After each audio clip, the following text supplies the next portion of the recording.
But first, I want to share a brief history of thinking. A very brief history of thinking.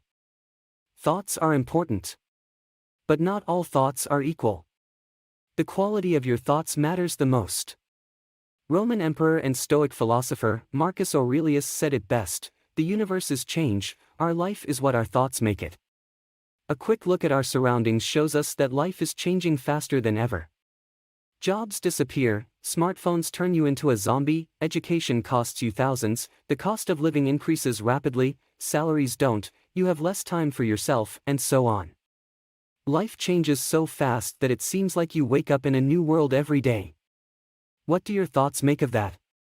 If you're anything like me, these developments cause a lot of thinking, aka worrying and uncertainty. How do I survive? How do I adapt my business to changing markets? How do I advance my career? How do I not lose my mind? Mastering your thoughts is challenging. The desire to master our thoughts is as old as modern civilization. Ever since the 5th century BC, philosophers from all ages and regions agree on one thing: the human mind is an instrument that solves problems. And many philosophers argue that the quality of your thoughts determine the quality of your life. From Confucius to Socrates to Descartes to William James, they all talk about their method of thinking, a way to view the world. Most of us know the Socratic method of questioning everything, even yourself. "I know one thing, that I know nothing," is what Socrates famously told the Oracle of Delphi when Socrates was declared the wisest man on earth.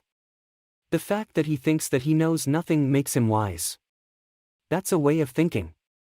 French philosopher René Descartes, who lived in the 17th century, took it one step further. He questioned everything in life, even his own existence. Because how do you know you're not dreaming or living in the Matrix?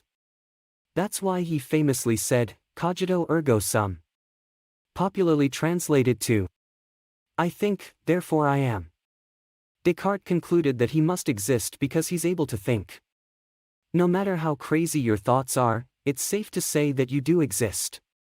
So why not make your existence a little more practical, lighthearted, fun, and useful? Have you ever observed or written down your thoughts? I challenge you, try it for a day. Every 2 hours or so, sit down and write about what you're thinking at that very moment. Just don't get scared of yourself. Most of our thoughts make no sense at all. We're conflicted as a species. Descartes also reviewed his own thoughts and found many contradictions. His most important idea is that we should question the source of our beliefs, not the belief itself. Because most of our beliefs are based on our or other people's perception. How many of your ideas are based on what others have told you? Or based on your first thoughts or assumptions? At the core of thinking lies our ability to separate the truth from falsehood. What is true, what is false? One way to look at that question is to take a pragmatic perspective.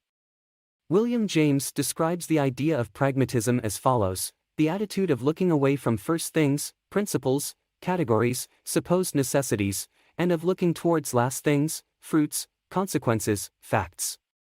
Thoughts should serve a useful purpose. If they don't, they're useless. That's straight thinking. Pragmatism is a method of thinking, not a solution.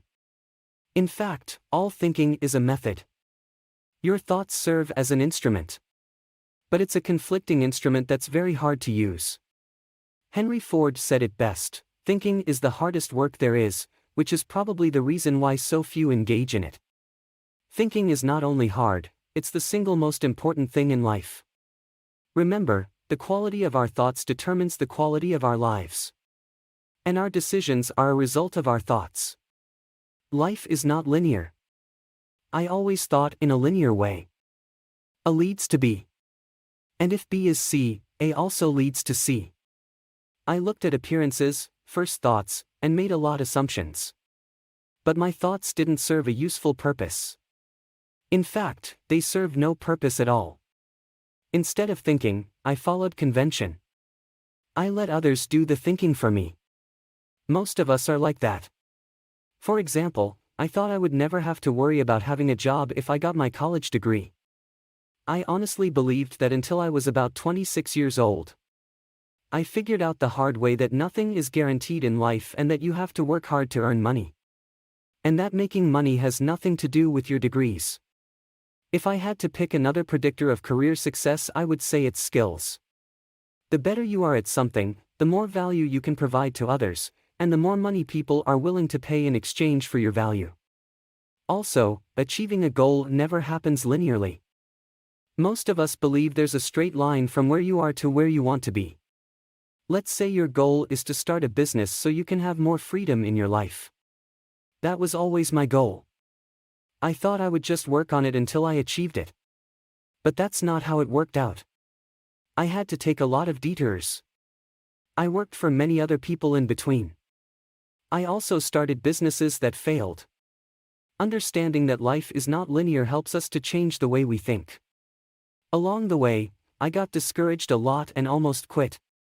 Now, I realize that things often don't go according to plan.